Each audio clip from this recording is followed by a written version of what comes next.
I hope everyone is able to see my slides. Yes, sir. Actually, this is one of the topic which has been researched a lot, but still there is a lot of scope for research. To start with, let me define this visual comfort, which is given in various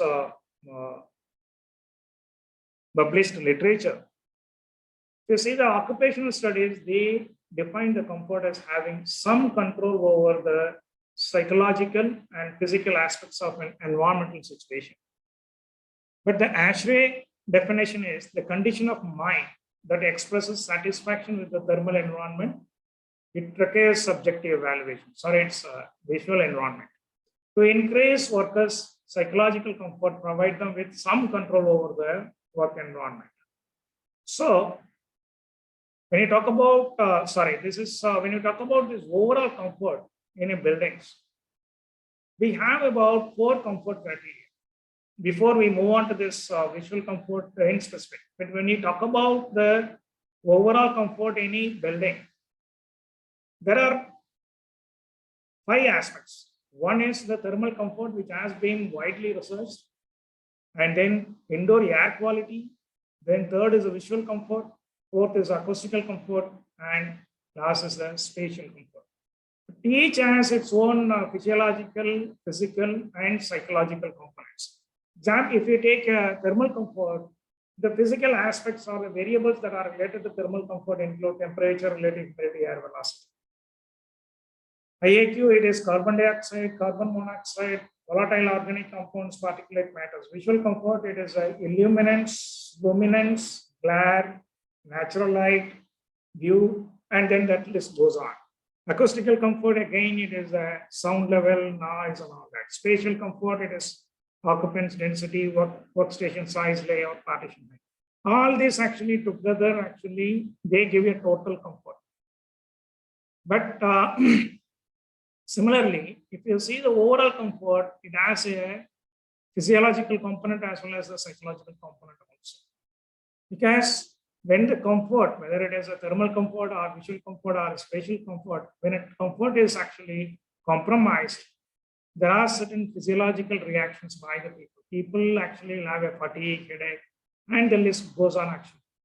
Similarly, they'll have a psychological control over the space also, or it may hinder their privacy, or it may, the pattern of crowding and all that will affect their the overall comfort. So, but what is more important is... Voice is cracking. Hello? Yes. Sorry to disturb you, sir, but your voice is cracking in between. Oh. Okay, actually, when we talk about indoor environment quality, we actually take all aspects or one or more aspects and then do that. But sometimes we take each of these comfort criteria separately and then do the analysis and do the research also. Today we will be discussing more about the visual comfort. So visual comfort, if you see the definition, there are various definitions given. If you see the definitions everything most of the thing, it talks about the subjective reaction. If you see the first one, which is given by Dolnikova and Katansky, what they say is subjective reaction to the quantity and quality of light within the given space at a given time. Second definition, which is given in EN 1246 by 2011, it is a subjective condition of visual well-being induced by the visual environment. Then the third one is state of mind that expresses satisfaction with the visual environment. So if you see if you see the definitions, what we try to do is in a visual comfort, we try to measure the ability of an individual to carry out the visual task in terms of their photosensory perception of their environment. It is nothing but how a person, a group of people are able to carry out the visual task comfortably in any given space is what we try to do in a visual comfort matrix section. As all of us know, we have studied, and then time and again it is proved by various research visual comfort actually have an impact on the efficiency of the people. Actually, as the efficiency increases, the productivity of the people also increases. But the visual comfort, even during the office hours, if there is a visual comfort, it is going to affect your life pattern or the lifestyle after your office hours. For example, there are a lot of research done, and then they found that the visual discomfort at the office hours will have an impact on the sleeping quality of the people. But of course, visual comfort has an impact on the physiological as well as the psychological health and also the sense of well-being. Due to lack of time, I'm not going into those details actually. So we can say actually visual comfort is a subjective impression, which again depends on the quantity of light, quality of light, and also the distribution of the light. So that means visual comfort means we need to ensure that enough light, that is whatever may be the type of activity, we need to provide adequate light.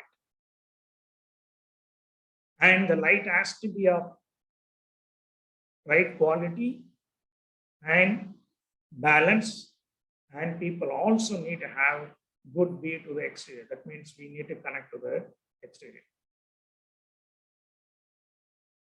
So, but you see actually, when you talk about visual comfort, we need to talk about all types of light sources. But when we talk about the light sources, basically it is two types. One is the daylight, other one is artificial light or the electrical. But if you see the daylight, we have something called a skylight. That is a light coming from the sky hemisphere. That is a diffuse light coming from the sky hemisphere. But whereas it has another component, which is sunlight, which is a direct or the reflected light from the sun. That is a direct sun rays. But we need to actually avoid this direct sunlight because it brings in a lot of heat into the interiors, and it might lead to a lot of brightness variations, which might lead to glare, which is one of the comfort. It is a kind of a discomfort aspect. So daylight is the light that comes from the sun and the sky during the day. But whereas we use artificial light or the electric light during the night time, but in the daytime or the daytime used spaces, when if the natural light is not adequate, we supplement the daylight with the electrical lighting or artificial lights. So before we go into this more discussion about this visual comfort, we need to understand the human vision.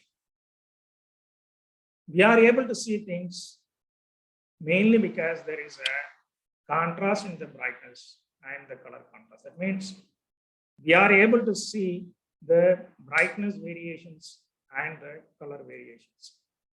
If there is no contrast, either brightness or the color contrast, then we will not be able to distinguish between various surfaces on the object.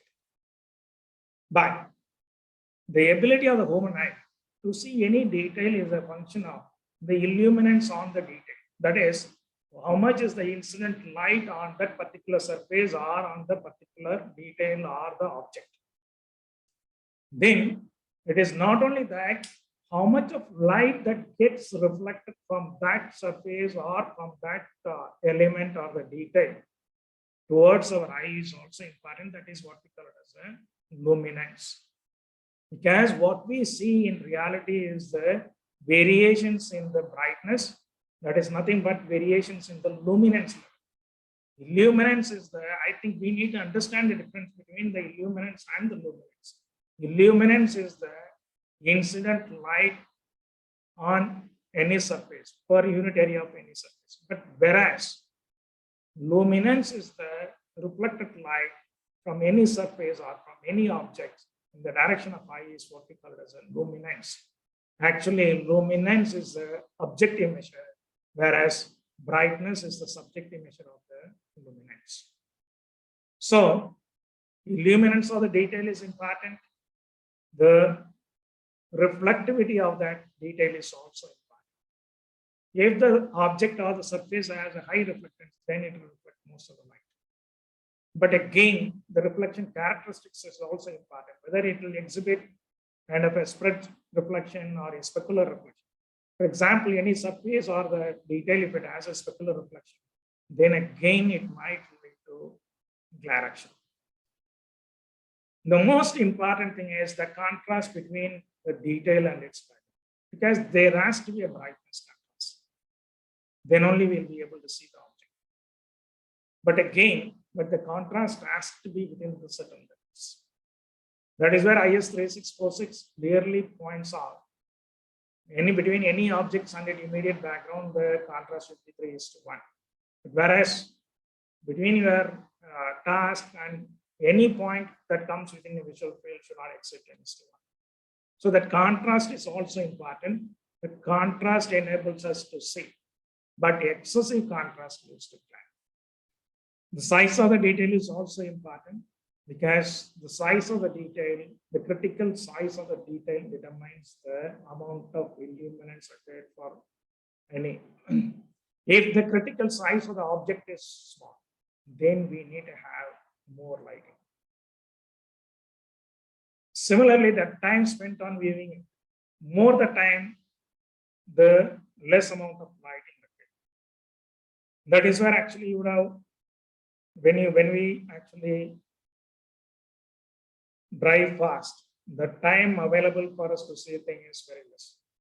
In such areas where the objects or the elements what we need to see actually need to be well lit, and the level of lighting required is more.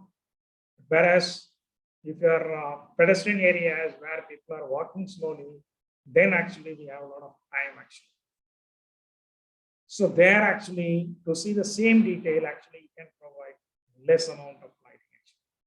But of course, age has a negative effect on visual acuity. I need not go into the details. So, but what happens actually, in human eye, there are two types of receptors. One is what we call it as a rod receptors, other one is a cone receptors. The rod receptors actually, the rod receptors actually at a very less lighting level. For example, when the brightness is in the order of 10 to the power of -6 candela per meter square, stuff from then onwards, actually, the rod receptors are active. When the rod receptors are active, we'll be able to see the overall object, and we'll not be able to see finer details. We'll not be able to see the colors also.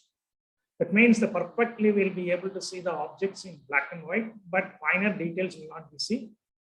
Example is what we see under moonlight.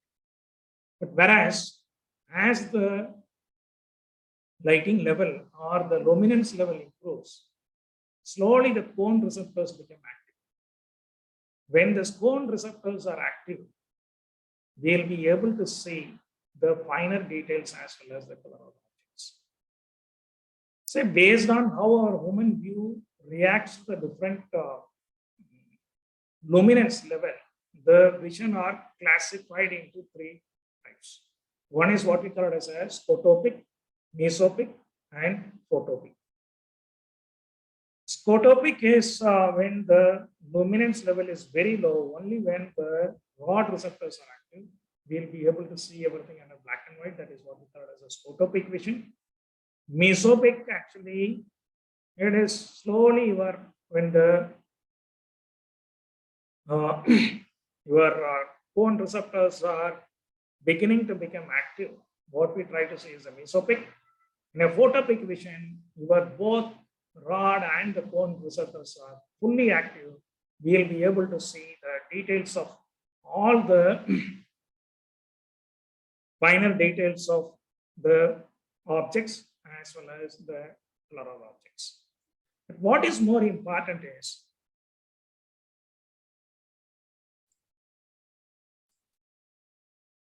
So, as I told you, our human eye has a tremendous, can accept visual information or will be able to see over a tremendous range of lighting levels, starting from 10 to the power of -6 candela per meter square to 10 to the power of 6 candela per meter square. But our eye cannot function efficiently over the complete range simultaneously. So for that, actually, the luminance range within any visual field should be in the order of 1000:1. So what happens? Our eye changes its sensitivity according to the luminance level. That is what we call it as an adaptation process. I think many of us experience. But for example, on a sunny day, afternoon, if you are coming from outside, and then suddenly when you enter into a room which is comparatively dark, now you are entering from a very bright, where the lighting level is very high, luminance level, to a very comparatively darker room where the lighting level or the luminance level is very low. So what happens actually, it takes some time for our eye to adapt to that. So for 1 or 2 seconds, we become momentarily blind. I think that you would have noticed when you are going, for example, when you are going into a movie theater after the movie show has started. When you enter, everything is dark, and then you will find it very difficult to. So that is, we are moving from a very bright or a luminance, high luminance level to a low luminance level. So that means our eye takes some time to adapt to that very bright light to very low luminance level. But whereas if you move from a darker room to a brighter room, the adaptation is very quick. Our eye will be able to see immediately. So that is where actually the adaptation from brighter to darker environment is much slower compared to darker to a brighter room.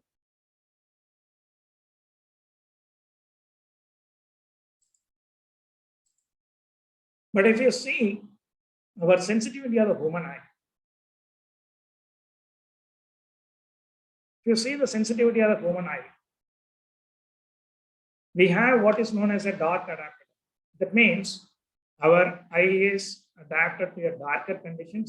That is a low level of luminance where only the rod receptors are active.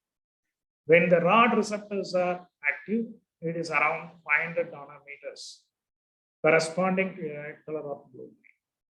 Whereas light adapted eye, it means both your cone and rod receptors are very active. Actually, the sensitivity of the human eye is maximum at 550 nanometers, that is a wavelength, corresponding to the color yellow-green. This is very important because when you talk about the color and light, the sensitivity of the eye to these various wavelengths is important.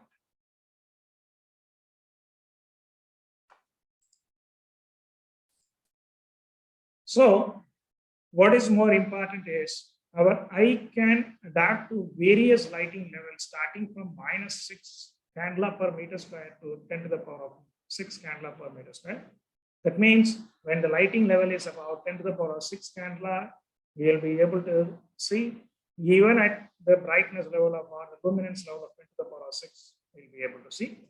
But in any visual field at any time, if this variation is between 1000:1, our eye can be able to adapt quickly actually. That is a basic information about vision. With that basic information, let us move on to this visual comfort. When we talk about this visual comfort actually, visual comfort, it is studied through assessment of factors that characterize the relationship between the human environment and the light environment. human needs and light environment. So when we talk about visual comfort, the task to be performed is very important. Because depending on the task to be performed, the quantum of light that is required varies. For example, there are tasks where actually you will be working on with very small or a minute components. In such cases, actually, the illuminance or the amount of lighting that required is very high. Whereas, in the case of a visual task where we work with very larger components, then actually the lighting level required is low. So that is where actually the task to be performed is very important. And when we talk about the quantity of light in terms of when we talk about the visual comfort, the quantity of lighting is also important. When you talk about quantity of lighting, we need to consider the different light sources. Say, for example, say we have daylighting, but daylighting, we have both static as well as dynamic methods. Whereas when you talk about this artificial and electrical lighting, we have actually, it's very comparatively it is easy. Because we can, I think I'll come to that later. There may be spaces where we may have both. That means in daytime used spaces, we primarily it is a daylighting, and then we may supplement the daylighting with artificial or electrical. But of course, when you talk about the lighting quality, there are three components. One is light related components, and then the place related component is variables and person related variables. I think we will discuss a little bit about each of that. I'll start from person. When you talk about person is nothing but the people occupying a particular space. That is, if you see the occupant related parameters, various researchers have identified different parameters. For example, the first one, expectations and region, because the visual comfort requirements varies between the regions. There is a study done about the visual comfort requirements in US and China and found the requirements are not same. And the visual comfort requirements are it might vary according to the differences in age, gender.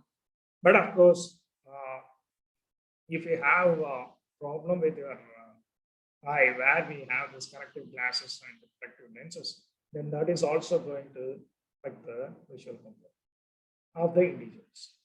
Then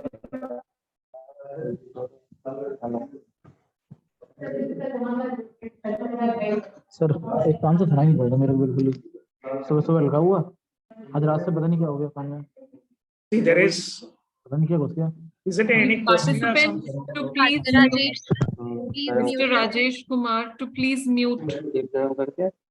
hello. Yeah, it's done. Sorry, sir. Sorry. It's okay.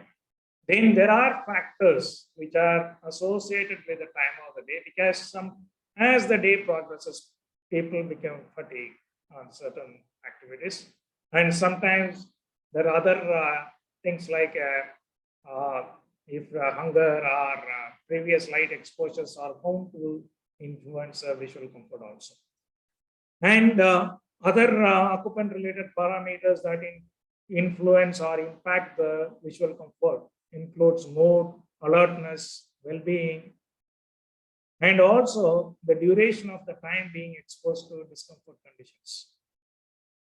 Sometimes what happens, initially people feel very little about the discomfort, but people are continuing that same atmosphere, then actually they are exposed for a long time, and then after some time actually the fatigue or level increases, and then their efficiency comes down. And there is a research done, and they found that there is a relationship between thermal comfort and visual comfort also.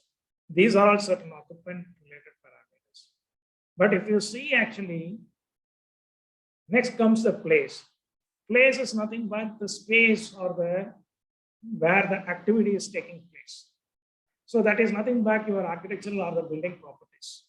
When you talk about the lighting, actually, the most important properties are the concepts what we use for the lighting.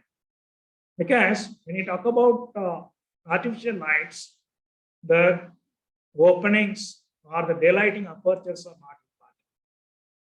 But whereas for daylighting, the apertures are very important. Actually, well, there is a lot of research done. And then they found that the configuration, that means what is a size, what is a width, height, area, location, how it is being distributed across the walls, all these have an influence on the daylighting of the interiors. For example, taller windows gives better penetration of light, whereas broader window gives better distribution of light. And there are certain thumb rules like that for what we do actually. If the room depth exceeds 8 meters, that is the depth in the sense the dimension which is perpendicular to the window wall. If it exceeds 8 meters, then we need to go for windows on opposites. Now, of course, we work with WWR, window wall ratio, window floor ratio.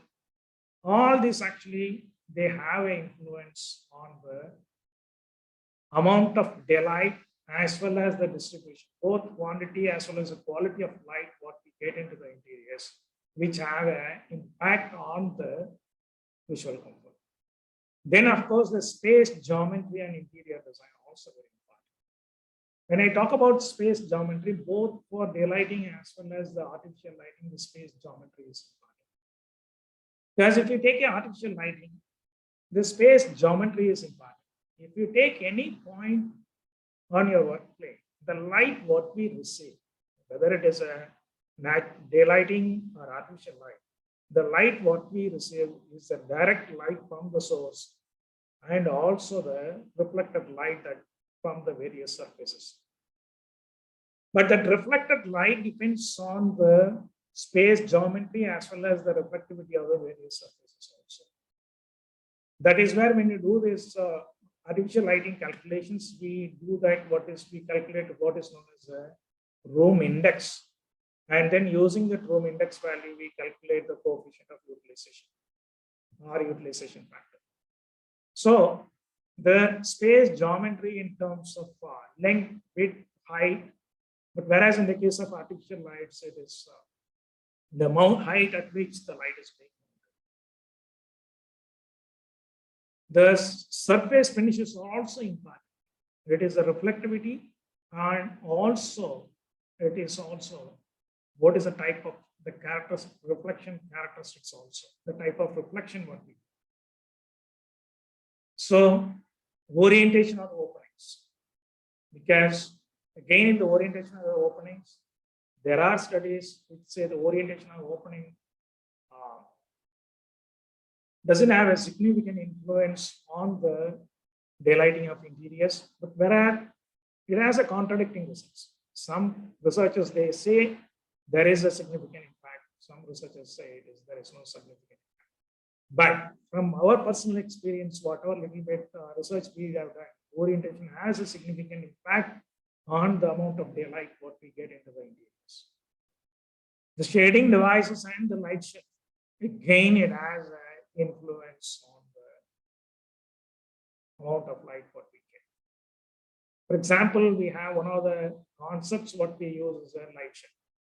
Light shelf actually could act as a shading device, but at the same time, it also acts as a light shelf, which reflects more light and deeper into the space. Then the external obstructions. External obstructions actually reduce the visible sky angle, thereby it reduces the amount of light, sky component. It reduces the sky component, and thereby the overall amount of light that gets into the building.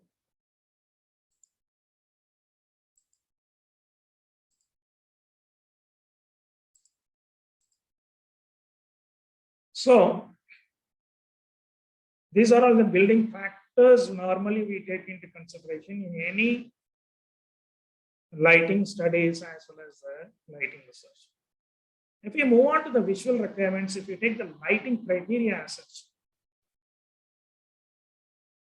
what is more important is the lighting level in terms of illuminance level. How much light what we get either from the electrical or the artificial lights or from the daylight.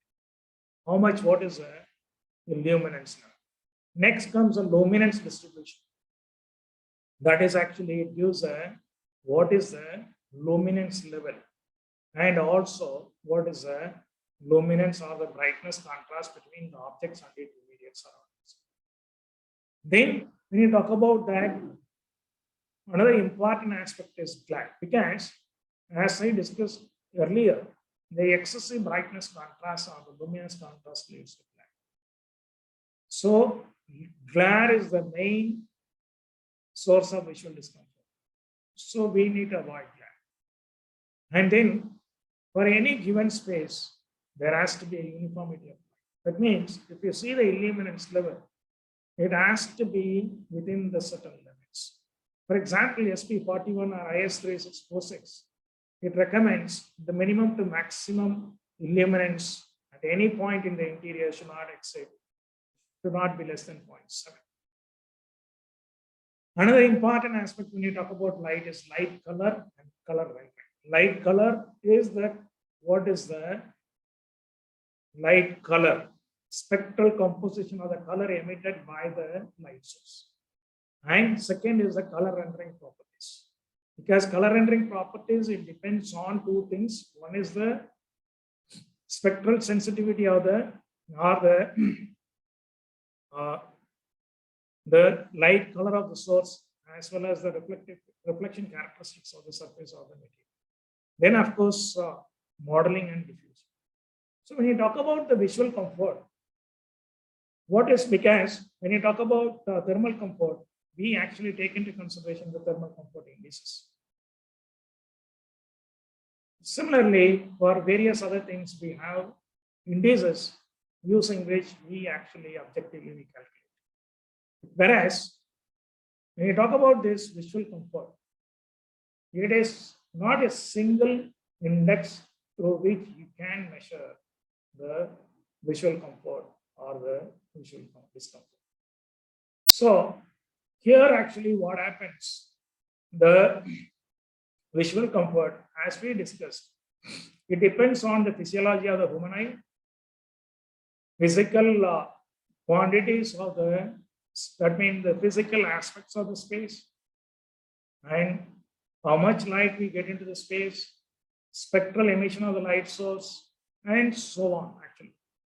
So what is happening? We will not be able to have a single index through which we can calculate either visual comfort or visual discomfort. But whereas there are various metrics available where actually we have to go for various metrics to assess the visual comfort or the visual discomfort. For example, when you talk about this quantitative one, here actually our focus is more on the quantum of light that comes into any space.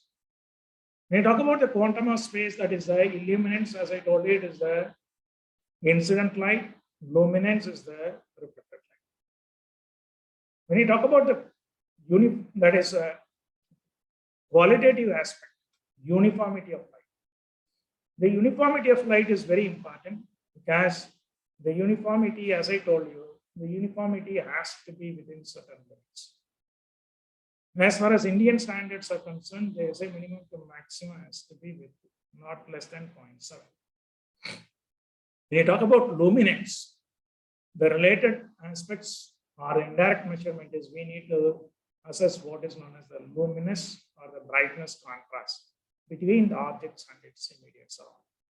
And then we also need to assess whether there is a glare. Again, the glare is of two forms. One is a disability glare, other one is a discomfort glare. We need to assess whether we have either of these or both forms of glare. Then, of course, this is also very important, the color appearance and filtering. We will discuss in detail. So, when you talk about this measures, when you talk about visual comfort studies, we actually do 3 types of measures. One is objective measures. In the case of objective measures, we actually objectively measure using instruments, the illuminance, luminance, solar irradiation, and from there actually we calculate the uniformity of light, brightness, contrast, glare, and all that. Second is the subjective one. Actually, here in the subjective one, what we do is we actually ask the people about the satisfaction or the acceptance or the preference of lighting, or whether they experience any glare and all that. This is the subjective reaction of the people. Then third is the simulation. We simulate the condition and then we try to analyze what is the lighting condition. So these are all the 3 main types of assessment or categories of lighting assessment. We do it in any visual comfort research. So measurement is a physical measurement. For simulation, it is a long-term assessment of lighting conditions of a particular space. We go for simulation-based studies. So let us discuss each one quickly in detail actually. When you talk about the quantity of light, we measure the adequacy of light. When I talk about adequacy of light, if we talk about artificial or electric lighting, there actually the luminous plus, that is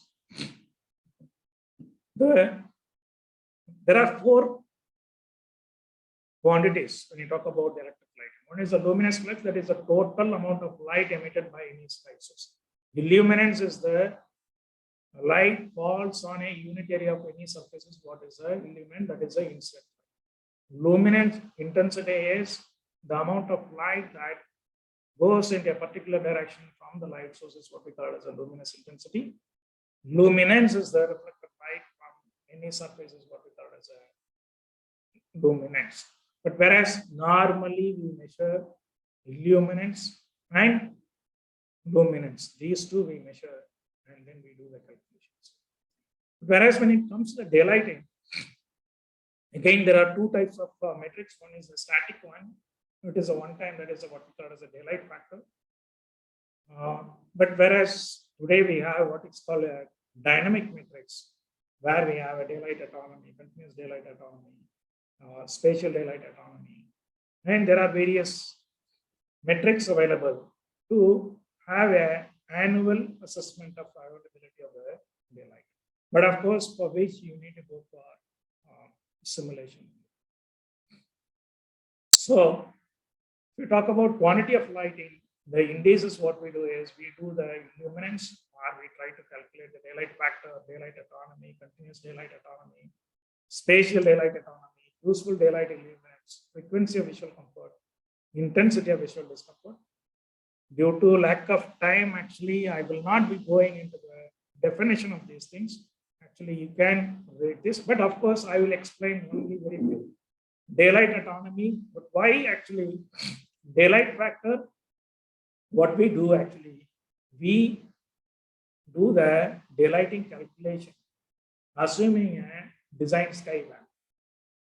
That means we try to find out what is the interior illumination at a point, and then we express that as a percentage of the design sky value. For example, in the Indian design sky value, we take it as 8,000 lux. So what we try to do, we calculate the daylight factor, finding out the illuminance at the points in the interior. But this is a static one, because as all of us know, the daylight is a dynamic one. Even if you say it varies with season, it varies with sky conditions, it varies with the time of the day. If you take a morning or in the evening, the daylight available on the exterior is quite low. But whereas as the day progresses, it increases. But again, after certain time of the day, it started decreasing. And also the quality of daylight, what we get also, it is not uniform across the day or across the seasons. It again varies. So what is more important is the daylight factor. It gives you something like a instantaneous one. But whereas what we require is a assessment throughout the year. That is where actually the researchers, they have come out with matrix which gives an annual prediction of daylighting, availability of daylight. So in that process, we have this dynamic matrix. That is what we call as a daylight autonomy, continuous daylight autonomy, spatial daylight autonomy. All these actually, it is all continuous. But whereas as far as artificial lighting or electrical lighting is concerned, you can easily measure illuminance or the luminance. It is not going to change. If it is only electrical or artificial lighting, the measurement becomes easy because we can just measure what is the illuminance level or the luminance level. This is some of the important things what is being used actually. I think today what we use is UDI and SDA. UDI is the useful daylight illuminance. Here what we try to do in UDI actually. The UDI, there is a limit fixed. There is a range fixed. For example, different authors have fixed different ranges. But when you talk about this ranges, most accepted one is 100 to 2000. So in this, what is happening in the useful daylight illuminance, using the software simulation, we try to find out what is the percentage of occupied hours when the UDI is achieved, or what is the percentage of occupied hours when it fell short, and then percentage of the occupied hours of the year, it was exceeded more than 2000. But again here, what I was saying, there are different people actually use different ranges also. But of course, there is a scope actually we need to work on this ranges also. Because there are people assume actually 100 to 2000 lux. That is the first one actually, Nabila and Model Javik. But of course, again, people assume they are different range, 100 between 100 and 2500. Then again, they modified to 500 to 2000. Then again, it is modified because different people use different ranges. So we need to work on that range, and then we have to see how much, what is the percentage of occupied hours when the UDI is such. The second one, which is more important as far as architectural application, is the spatial daylight, because it gives you how much of a space is sufficient daylight. This is more important. Because in the spatial daylight autonomy, actually describes the percentage of floor area that receives at least 30 lux for at least 50% of the annual occupied hours. That means the area which gets 300 lux, at least for 50% of the annual occupied hours is calculated and is given as a spatial daylight autonomy. It gives a spatial distribution of the daylight. But of course, there are various other metrics also. You can go into the definitions. How do we measure? When you talk about the lighting quantity. But of course, as I told you, illuminance, we use a simple lux meter, either it could be handheld or data waters. Height. This is very important because we have noticed people are taking a different height without any reference to the working. As far as lighting is concerned, you need to find out what is the working plane of a given space, and then you need to assess the lighting level, illuminance level at that plane. But of course, sometimes your working plane could be a vertical one also. For example, if it is a blackboard or any other screen or something, then you may have to take the measurement of the vertical plane. Then, both in the measurement as well as in the simulation, the grid size also. Because normally, if you have a kind of a classroom or a kind of office where we have a very regular layout of furniture, then actually we can measure the illuminance level at the center of the display. If it is not there, then actually we can assume a grid size. The minimum grid size could be 0.3 meters by 0.3 meters, and then maximum could be 1 meter by 1 meter. So you may have to form a grid, and at the center of the grid, these measurements are taken. As I told you, in the case of artificial lighting, we go for a single measurement, whereas in the case of daylighting, we need to go for continuous measurement. It's not just simulation, because any simulation it needs to be validated. So for that, we need to have a continuous measurement in the sense we need to take the measurements at different times of the day and different seasons of the year and under different sky conditions also. So we need to take the measurement in the same, for the same conditions, the simulation need to be done, and then these two need to be correlated and your simulation need to be validated.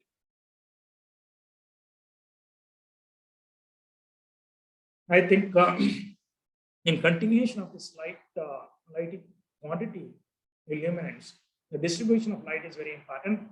Actually, from the illuminance level, we calculate the distribution of light. That I already told you, diversity ratio, that is the minimum to maximum per plane illuminance, should not be less than 0.7. Again, here also, different countries have different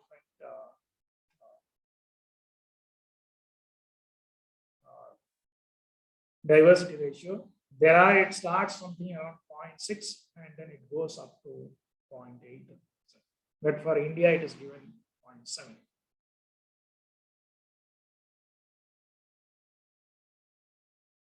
Then comes luminance.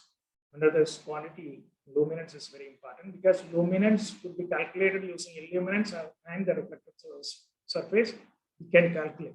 But of course, today we have the luminance meters. With that, you can calculate the luminance, or we can go for HDR images. Through HDR images also, we will be able to calculate the luminance level. Once the luminance levels are measured, then we actually calculate the luminance ratio and the contrast ratio. What is the luminance ratio between the object and its immediate surrounding? And then from there, actually, we try to work out the brightness variation, and we also assess the glare action. So brightness ratio, again, there is a, even for to assess this brightness variations, we can also use the eye tracking method also. Nowadays, we also use the eye tracking method. That we'll discuss later. Brightness ratio between the task and its immediate surroundings should not exceed 3:1. Similarly, the brightness ratio anywhere in the visual field should not be greater than 10:1. Glare. This is very important because when you talk about glare, actually, glare actually leads to visual discomfort to a greater extent.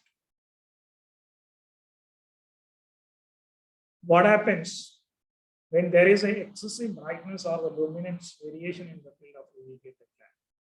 But when glare occurs, the luminous or the lamps or the windows or any other sources, sometimes what happens, there could be a surfaces which might exhibit specular reflection, which will be very bright, and then such also either windows, bright windows, or the bright light sources, or any other surfaces which are reflecting light or which exhibit specular reflection, which are too bright compared to the general brightness of the field, it leads to glare.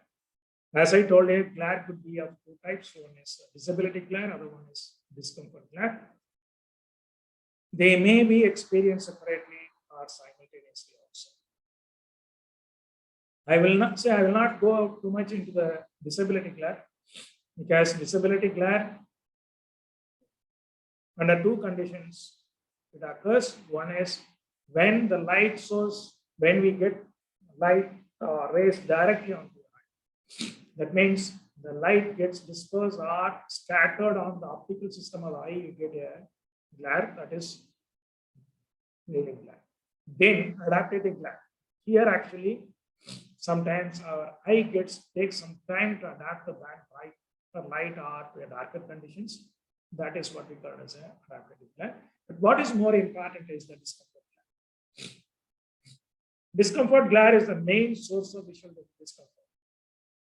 And then it leads to annoyance, distress, and thereby it reduces the efficiency and the productivity.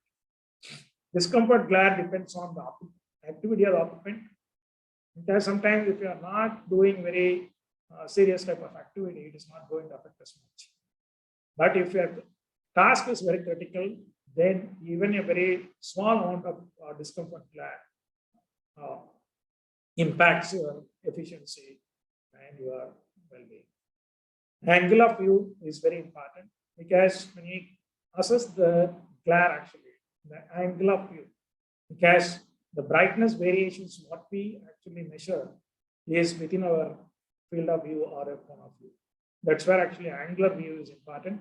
Then, of course, angular size of the source. When you talk about the angular size, it is depends on the actual size and the distance between the object and the observer. That is what we call as the angular size. Angular size depends on the three-dimensional angle subtended at the eye by the object that is seen.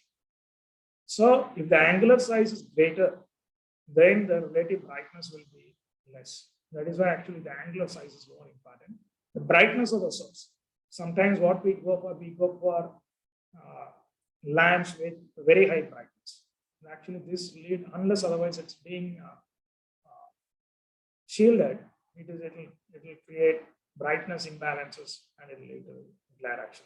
That is where we advocate instead of a single bright source, go for multiple weak sources actually. Then of course average luminance of the back. This actually, but again, when you talk about the electrical lamps, the discomfort glare depends on, with respect to the angle of view, the location of the lamps, and also the shielding of the lamps are also important. Whereas when you talk about the sunlight, actually, what happens? The amount of sunlight which falls directly onto the work plane is important. It means we try to avoid direct sunlight because it leads to severe brightness imbalances. Sometimes those who are sitting very close to the window, they may have a bright sky will get into their visual field. Then also the visible bright sky will lead to discomfort. But of course, the reflectivity of the internal surfaces are also very important. The internal surfaces need to exhibit spread reflection. If they exhibit specular reflection, then actually those surfaces also will lead to imbalances in their brightness. But of course, there are good number of glare indices. Madam, how many minutes I can continue? So you can take 15 to 20 minutes more. Okay. When you talk about indices, there are several indices. People have worked on several indices. And then starting from a British glare index, visual comfort probability, CAE glare index, daylight glare index, new discomfort glare index, CIE unified glare index. So these are all the various indices which actually used to assess the glare in any space action. But of course, each has its own, but I will, due to lack of time, I may not be able to go into all of this actually. But what is being done? Different glare metrics have different approaches for estimating, particularly glare from data. Because as I told you, artificial lighting, measuring both quantum of light as well as the glare, it is easy. For example, using a simple glare constant or what is given in our IS36, we can calculate and then find out the glare in the case of electrical or artificial lighting. Whereas in the case of daylighting, people have used different glare metrics. For example, there are certain research.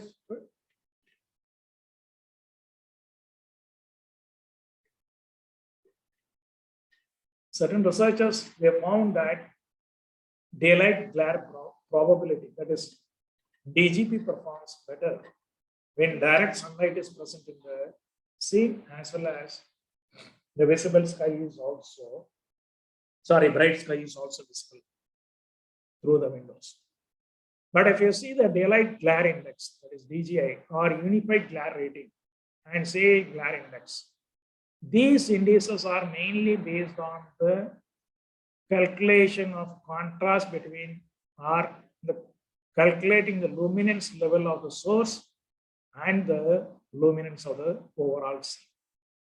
But whereas if you see the daylight glare probability, in addition to the contrast between the luminance of the source and the luminance of the scene, it takes into account the amount of light falling on the occupant's eye also. So that is where actually people sometimes prefer this daylight glare probability.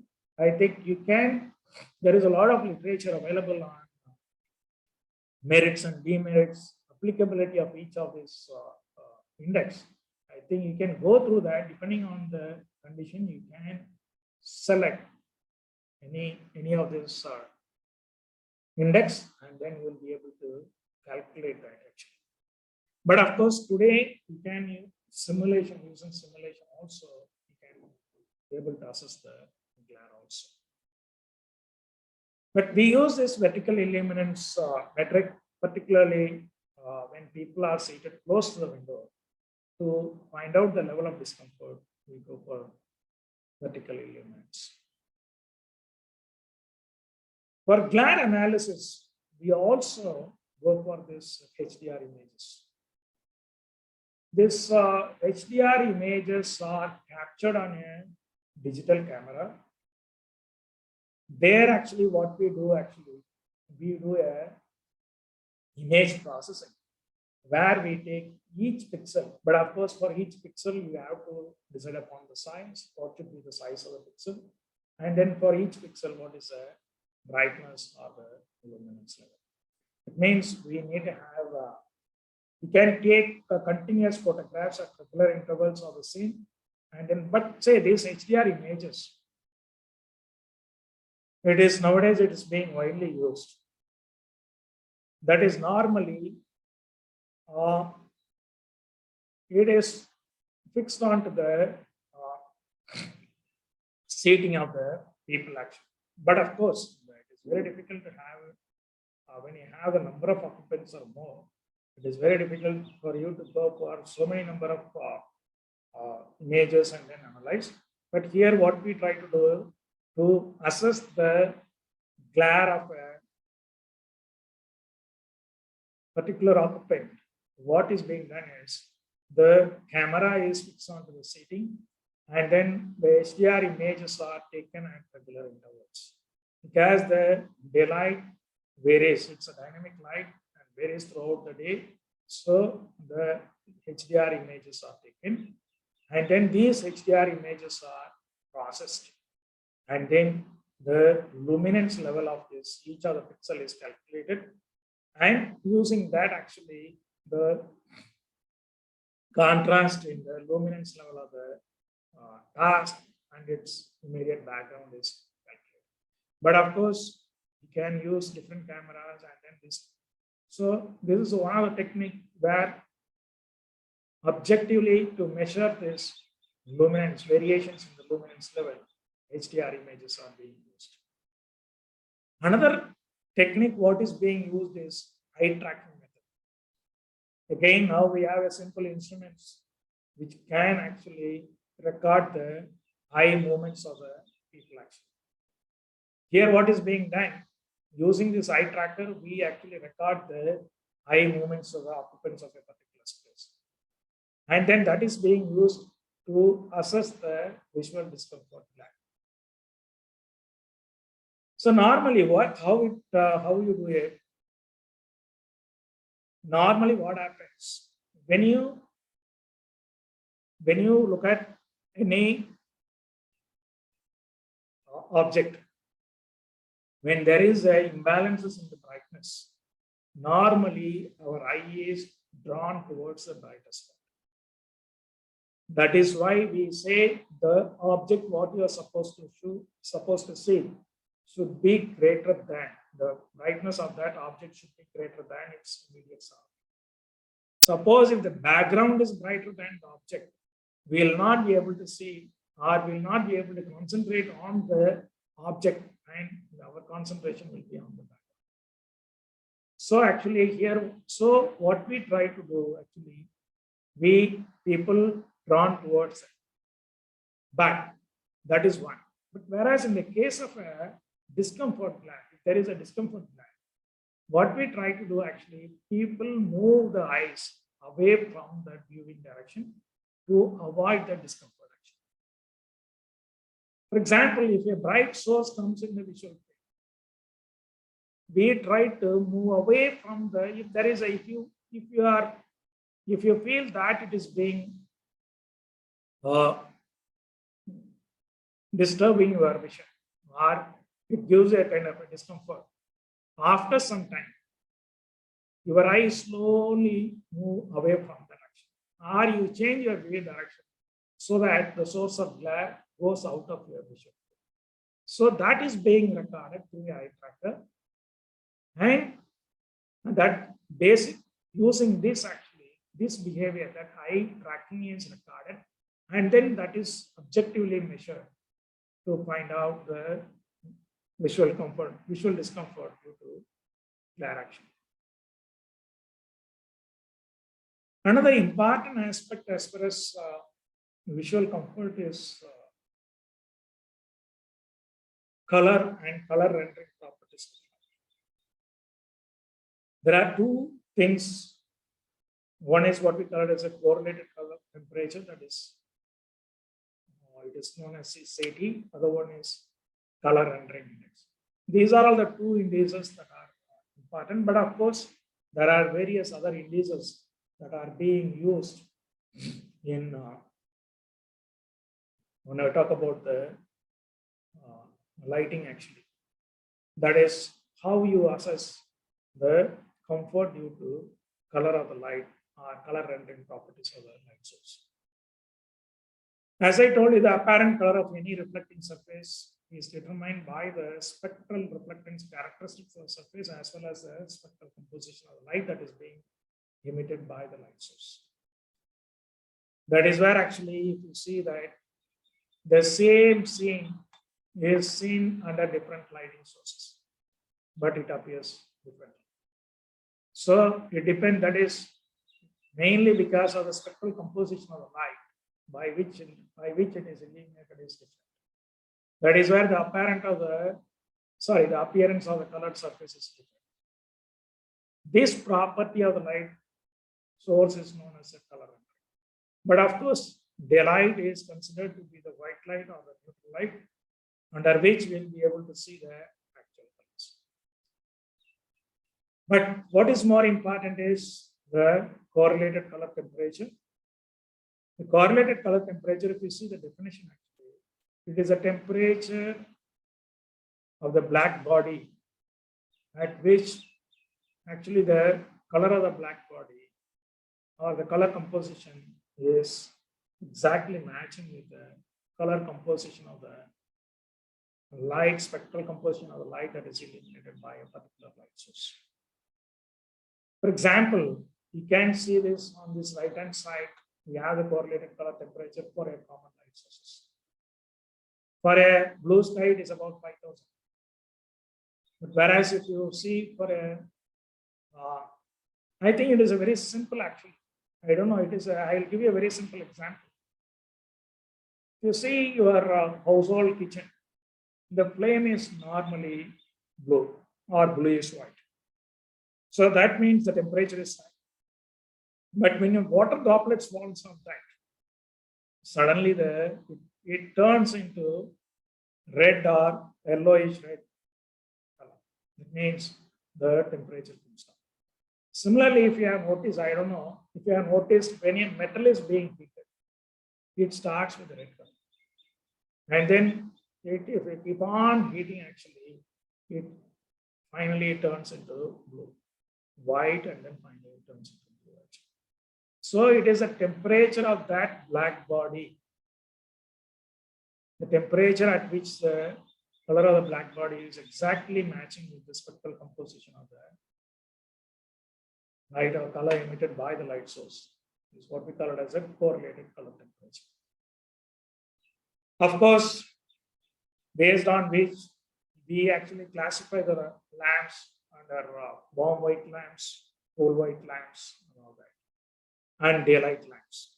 The daylight lamps exactly match with the correlated color temperature of the daylight, but whereas we also have warm white lamps and cool white lamps. I think. Hello, sir. Yes. Sir, we are running short of time. Maybe just I will. We just have 5 more minutes.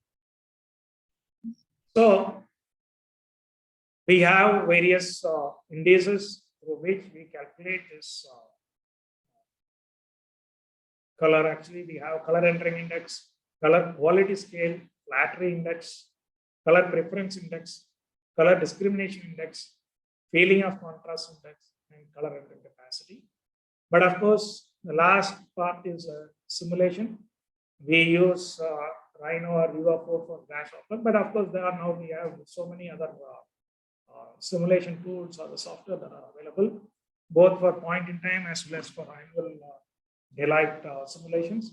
But in the daylight simulations, what we need to do is the input we need to give about sky conditions. But of course, now we have this CPW file that is that you can do the input, which gives us sky conditions for throughout the year. Interior surface, light reflectance values, glazing visible light transmission, internal, external obstructions, furniture, surrounding, all that need to be carefully considered in the simulation process. As I told you, the grid size as well as the camera position, particularly when you are calculating this glare actually. And we also need to go for selection of proper lamp, lumiere, and dimensions.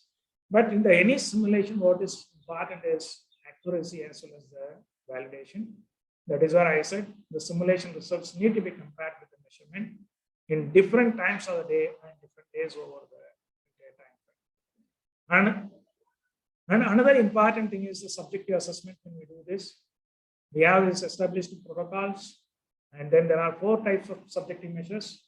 One is the general evaluation of lighting quality, and there we can have questions examining the discomfort glare, and there are environmental quality scales and affective response scales also.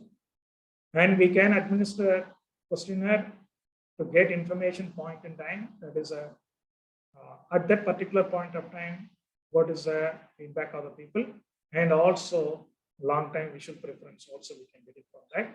So in any survey format, what is more important is we need to take into consideration about what are the variables and the parameters you want to ask the people. And then we also need to frame the questions. The question type is also important. Response format. What is the response format? Whether if you want to go for bipolar or Likert scale, then again 5 point, 7 point. Then design. What should be the sample characteristics, sample size, as well as the personal or education and social and other activities. Then what is the period? What is the season? What is the time of the day? And at what frequency it is being administered? Then survey conditions. Again, we need to take into consideration the type of activity, what they do, and sky conditions. And then, but of course, you also need to take into consideration. When you talk about this questionnaire survey, that is a subjective assessment, we can go for general lighting quality. For general lighting quality, again, there are different light assessment surveys formats are available.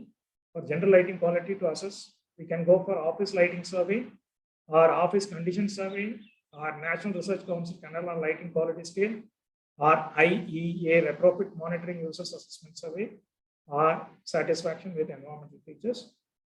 This, you can take this any of the survey formats, and then for each survey format in the available literature, the merits, demerits, application is given, and then you can modify this, and then you can use for getting the subjective assessment about the general lighting quality.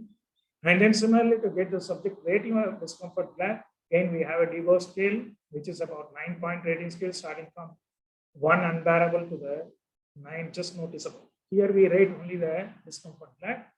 Then imperceptible, intolerable, where we start with a 4-point rating scale. Imperceptible, noticeable, disturbing, and intolerable. Then the third one is a glass sensation vote actually. Then the last one is a visual comfort rating. And then the surveys could be either cross-sectional or a longitudinal one. Depending on the purpose, either you can go for a cross-section or a longitudinal one. In a cross-section study, we get data range of units, like range of occupants and buildings. Whereas in the longitudinal survey, we go for a data collection from the same sample of subjects over a longer period of time. I think with that saying, I will come to that last part of the discussion. That is, when you talk about the simulation, actually these simulations, they generate large quantum of numerical data. And then these numerical data are converted into a single metrics, something like daylight autonomy or useful daylight autonomy. But these are all illuminance based metrics. But what is more important is luminance based metrics. Particularly these illuminance based metrics are not well suited for evaluating the glare. So we need to go for luminance based metrics to quantify glare action. And if you see the previous studies done on this, there are previous studies, they point out the performance of the metrics are not same across the different studies that is being carried out. Sometimes the researchers actually point out contradicting results also. So what is required is, because this may be due to the reason that the variables that influence the visual comfort, the other variables of the built environment. For example, the impact of culture. That is why in the beginning itself I said, when actually this visual discomfort is being analyzed in two different conditions. One is in USA, other one is in, it is, I think I'll take just 2 minutes and then find out. Okay, okay. And then it is not seen. So that's why actually there is an impact of culture as well as the climate action. So actually we need to, what is required is, we need to go for more studies and experiments in various spaces and buildings, in different climates, in different cultural aspects. And similarly, instead of going for a short term or a instantaneous point in time studies, we need to go for a long-term simulation-based studies on visual comfort. Particularly when we are analyzing the visual comfort in daylight spaces, we need to go for long-term simulation. What is suggested is a year-long study actually. But of course, again, there is another issue what is being highlighted in many of the studies. There is always a difference between the occupant's preference and the various metrics and thresholds which are given in the standards and other published literature. So what is required is, we need to go for more studies so that we can find what is the occupant's preference, and then how we can map, how it is related to this various metrics and the threshold, so that we give better information for the designers. These are all the only major references, but of course the reference list is long. And thank you. Thank you for patient hearing. Thank you, sir, for the elaborative and informative session.